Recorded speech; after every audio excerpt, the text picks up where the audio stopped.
Now it's time for a review of what's making the headlines in the papers this morning. Good morning, Dr. Constance. How are you? Very well. Good morning, Yolanda. How are you? Good, thank morning, you. Dr. Good, thank Constance. you. Good We're morning, ready for Benga. the headlines today. Yes. So much in the offing. We're twinning today. That's right, all of us. Wenga, are you okay? Minority carries the day. Oh, okay. Or majority. All right, let's look at those headlines that are shaping the agenda for you today. We'll kick off with this day newspaper. The leading themes from most Nigerian headlines today is security emergency and public anxiety over kidnappings and violence. Recall a nationwide security emergency was declared recently by President Bola Tinubu, prompted by widespread abduction, raids, and coordinated attacks across several states. A major resignation in government today, and alongside that, the Nigerian Upstream Petroleum Regulatory Commission, NUPRC, has launched the 2025 oil and gas licensing round. So this move signals a push to attract fresh investment into upstream oil and gas sector, seen as key to boosting production in the long term. We can see that in this day, it leads with that NUPRC piece targeting $10 billion investment by listing 50 oil and gas blocks. Still in that sector, Total Energies is planning to sell 40% of Nigeria's assets to Chevron. While on security, Minister of Defense Mohammed Badaro has resigned. Christopher Musa, former Chief of Defense Staff, being considered as his replacement. In Daily Independent, National Security Advisor Nuhu Ribadu informs the country that the US, UK, and France are providing support to the government on terrorism. It also writes about other sectors such as agric, ICT, and financial services boosting Nigerian economy in Q3. And Nigerian oil put missing targets even while it has edged up. Vanguard's newspaper has gone with the decision of northern governors after their meeting in Kaduna State to back state police and ask the president to suspend mining, which they say is fueling illegal activities that drive banditry and criminality. And the spate of revocations by FCT Minister Nyesom Wike as Jonathan's wife, Ganduje, Duke, Fayose, others lose lands in Abuja.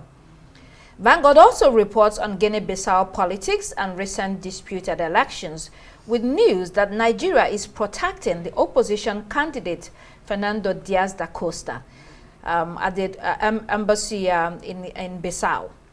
While The Guardian has that story, if we can go to The Guardian, has that story on the northern governors and their meeting in Kaduna State.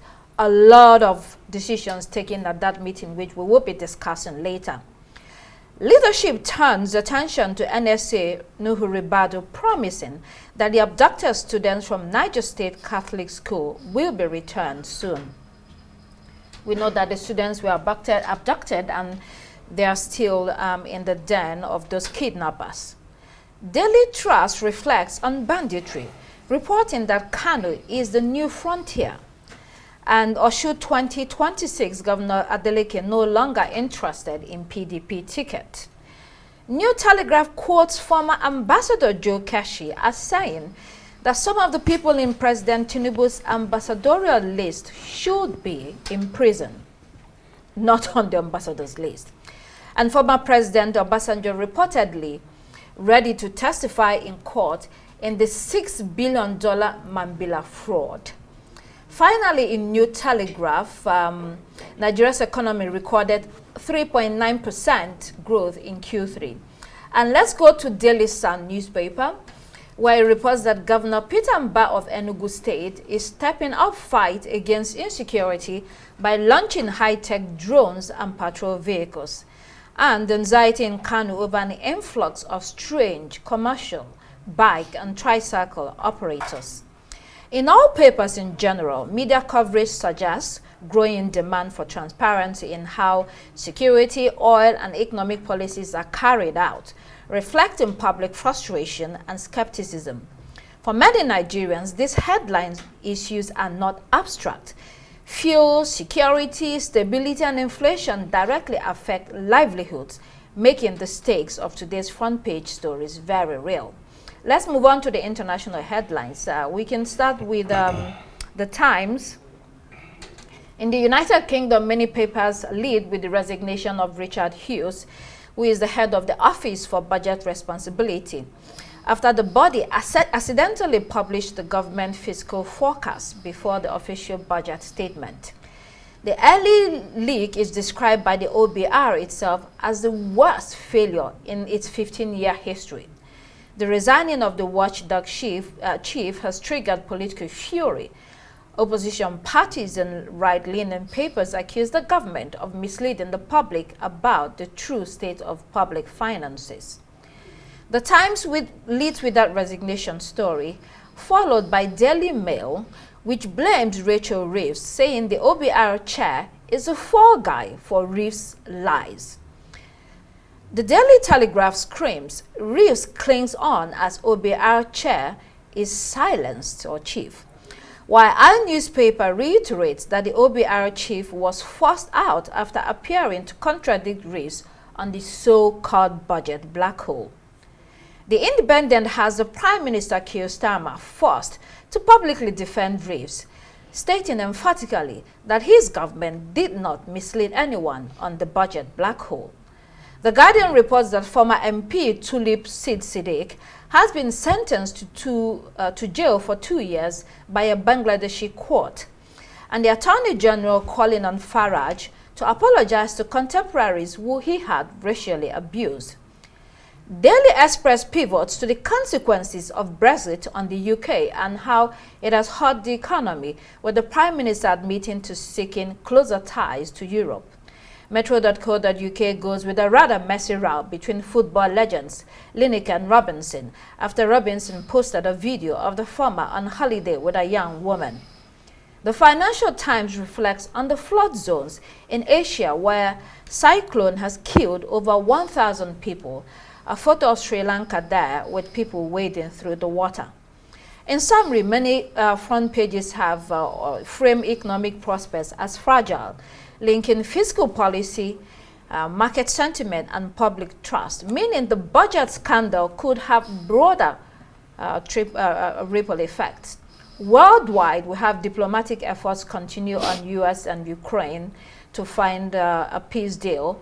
Hong Kong is mourning after that catastrophic fire at the Wang Fuk Court housing estate, killing at least 151 people, the deadliest blaze in decades. And finally, Ukraine struck 2 Russian-linked Shadow Fleet tankers in the Black Sea using naval drones. The incident triggered condemnation from countries with interest in the Black Sea, such as Turkey. So all these events, war, maritime trade disruption, disasters, illustrate how localized incidents can quickly become international concerns, affecting global trade, diplomacy, and public sentiment. Now let's see what these headlines mean for everyday people. Shall we return to this day newspaper? Nigeria eyes $10 billion from 50 oil blocks. A new licensing round, Bengal. Well, I think this resonates the roadmap for Nigeria's oil and gas industry, for the upstream regulator, the Nigerian Upstream Petroleum Regulatory Commission, outlisting prospectors in this bidding. And this is just in line with Section 73 of the Petroleum Industry Act that states that there must be transparency in the bidding. So this is a good step in the right direction, considering the prospect of having over 400,000 extra additional output in oil production to beef up what we currently have, which is currently pegged at 1.7 million barrel per day. That would generate, no doubt, a lot of revenue for the country in terms of production and consumption capacity. But when we look at the bigger picture, that the major corner picture in Nigeria's oil and gas industry, the NNPC is falling short of accountability with the National Assembly demanding an explanation of the missing 200 trillion naira and also denying the $43 million in terms of the oil and gas outputs. So we need more transparency because the NUPRC cannot call itself the upstream regulator, while the NNPC, a key force within that oil and gas structure, is not complying. So we will continue to touch the lights on to mount the torchlight on NNPC to comply so that we can know where we really stand in our race to having a prosperous oil and gas country in Nigeria. So two things. I mean, there are pros and cons with regard to this new oil licensing round for this year, 2025. So a lot of money upfront, payment, signature bonuses, payment to the federal government. So that means that it is able to generate quite a bit of revenue from that. We're not sure how much specifically this will be, but that will be the case. This will be helpful in closing that budget deficit that we've been talking about. Absolutely. It might not completely cover it, but it is something. On the con side, we are doubling down on oil and gas, which is a sector that doesn't have the potential to generate as much jobs as we would need or require for an economy the size of this. And of course, you know, it also means that there is less attention to other sectors such as manufacturing, technology, and agriculture. So it leaves the economy vulnerable to oil shocks. We know there's always oil shocks, and you know, it's an international commodity that we have no control over.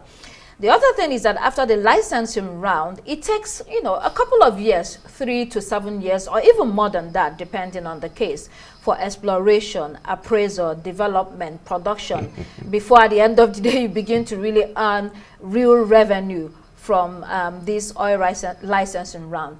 And then secondly, again, the issue of pollution, you know, from the Niger Delta, it's always been a problem, environmental pollution, degradation, and conflict with the community there. So we're going to, you know, wrap ourselves further into this area where we normally should be withdrawing from with all that is happening around the world. And of course, there are issues of compensation that will come up in the long run. So pros and cons, we get some revenue. On the other hand, there are downsides to all that is happening today. And historically also, let me also add that with all licensing rounds come, you know, issues of corruption, who makes, you know, who is able to give the country the better deal.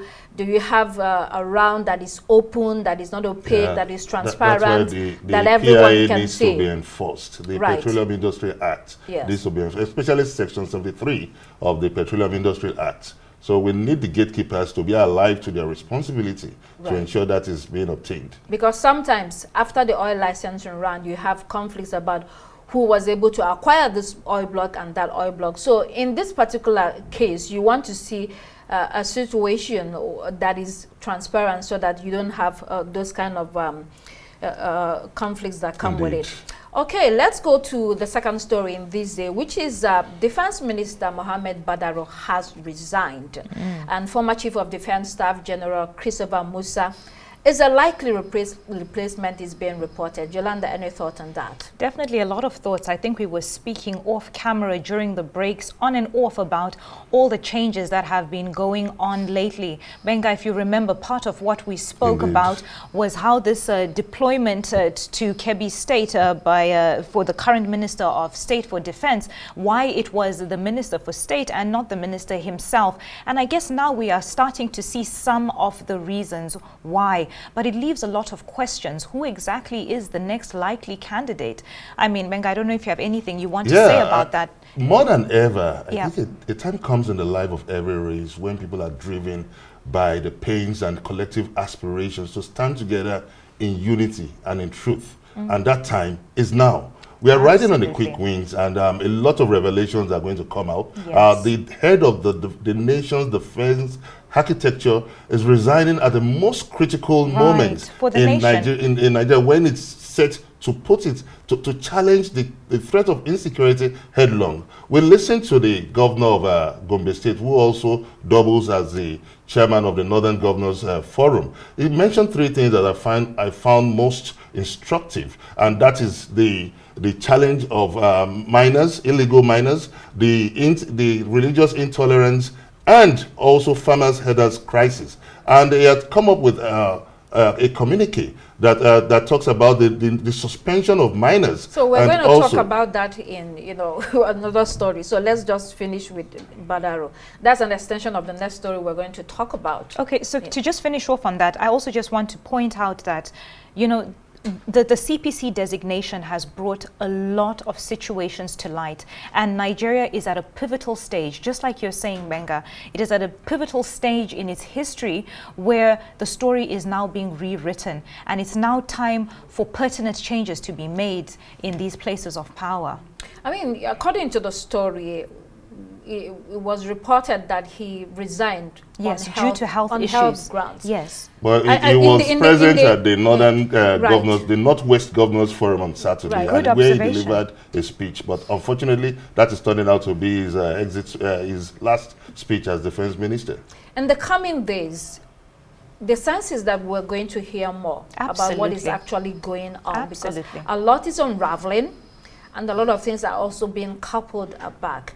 There's that saying that if you cannot stand the heat, you have to get out of the kitchen. So I think there's much more that is going to be happening, or it's going to be reviewed in the next couple of weeks. But let's go to the next story in Vanguard newspaper, where it says the Northern Governors and traditional rulers are citing illegal mining as driver of insecurity, and they've also backed state police, asking the president to suspend mining activities for 6 months to allow for audits and revalidation of those licenses. Again, a lot going on in this country following that designation of Nigeria as a country of particular concern. It is unbelievable how a country can actually step up when the occasion calls for it. So the North has come full circle. They had that meeting in Kaduna. And it is a region that for many years was firmly against state police. Although in the last few years, it was shifting, the tide was shifting. But now everybody is beginning to see reason, and the North is now fully backing state police.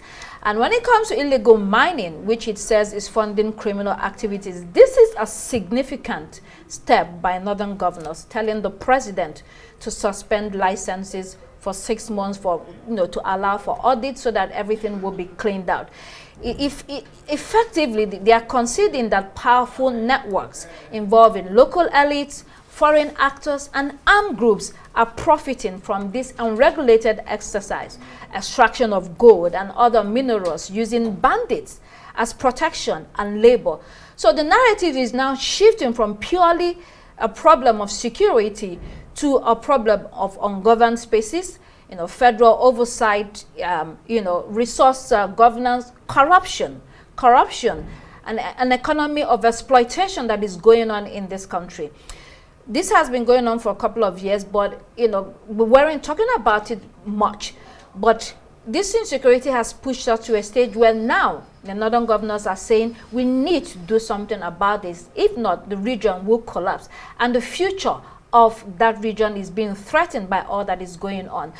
And there have been questions in the past why some of those governors in the region and traditional leaders and high-profile people in that region are not speaking up concerning this. Now they are speaking up. We will now see what happens after this.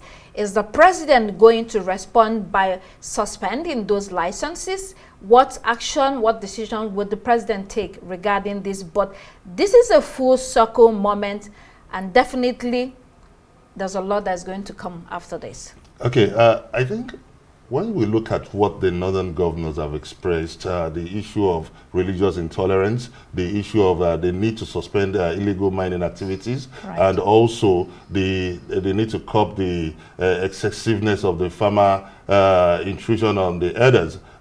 When we look at all this, it also raises deeper issues of governance. Recall in 2021, when the National Security Advisor, during the time of General Babagana Manguno, issued a no-fly zone on Zamfara State. And that was also because of the mining activities that was going on. We expected that we would have mounted a lot of force to nip these activities on the bud. But now, the northern region, they have echoed loudly that the northern region is at the brink of losing its future on account to insecurity and poverty. Look at the number of out-of-school children. Okay. 15 million out-of-school children out of the 20 million. That accounts for 80%, and that also resonates the geopolitical realities of the northern of the northern region. Look at Gombe. It borders Niger Republic. The Borno State borders Chad Republic, and we have Adamawa bordering with Cameroon. So we need to wake up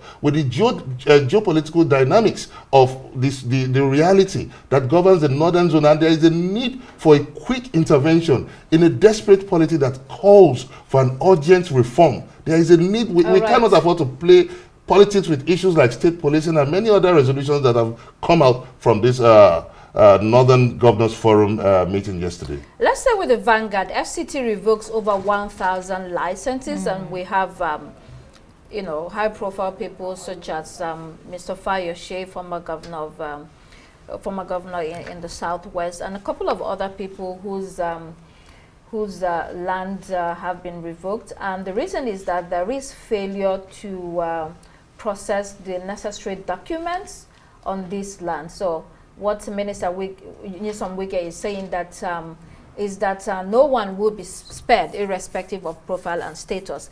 And the international headlines, Cameroonian opposition leader Anissa Dekane has died in detention, and Nigeria protects Guinea-Bissau opposition leader Fernando Diaz da Costa.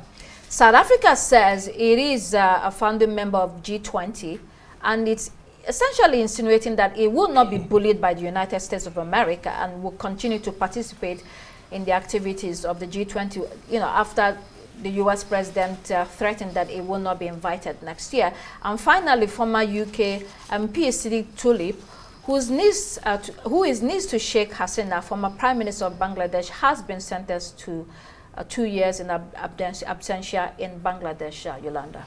Okay, so let's break down those headlines. Now, first in Cameroon, this death of the veteran politician has sparked so much controversy over, you know, the medical neglect that was faced in detention. Now, just a few facts. Ekane was 74 when he died in detention yesterday, and he was detained for only 38 days. Now, this is a very sad thing to witness, especially considering that, like, the Geneva Conventions is extremely clear about the conditions in prison, and medical, you know, priority is indeed a priority. Now, we're just wondering now if such instances are likely to attract any international attention, because what has happened in Cameroon yesterday is a very unfortunate incident. You spoke as well, Dr. Constance, about the G20 with South Africa, and Cyril Ramaphosa insists that, you know, there is no white genocide going on in South Africa, because this is the reason that Donald Trump actually said that he was excluding South Africa for 2026's G20. And, you know, I like the approach of Cyril Ramaphosa. He has been very respectful, very diplomatic. I think just a week ago we had Press Secretary Caroline Levitt, Press Secretary to the White House, who spoke a bit out of, you know, tongue-in-cheek when she was saying that Cyril Ramaphosa was running his mouth, which a lot of people found to be very out of order for her to say. Did you mention the former UK MP? Yeah. Oh, right. Yes. Sidik Tulip. Sidik Tulip. Yes. So she's the niece to the former PM of Bangladesh, yes, and she was sentenced in absentia to 2 years. She's a Labour PM, and will she go to prison? Unlikely that she will, as she's currently in the UK. And a few weeks ago, Hasina was sentenced to death over her brutality against protesters in Bangladesh last year. So now Siddique's conviction, it still stands, but it's also alongside 14 others, as she was not the only one who was convicted of corruption charges. And, you know, to Cameroon and the death of Ekane in detention, I mean, it sent shock waves Absolutely. in that country. And for a country that is already, you know, on edge, this could heighten the tension there. And when you look at all the leading opposition leaders, whether it was a Kanu who was 74, like you mentioned, right, and the man that is that has run away to Gambia, Issa Bakri, is 79.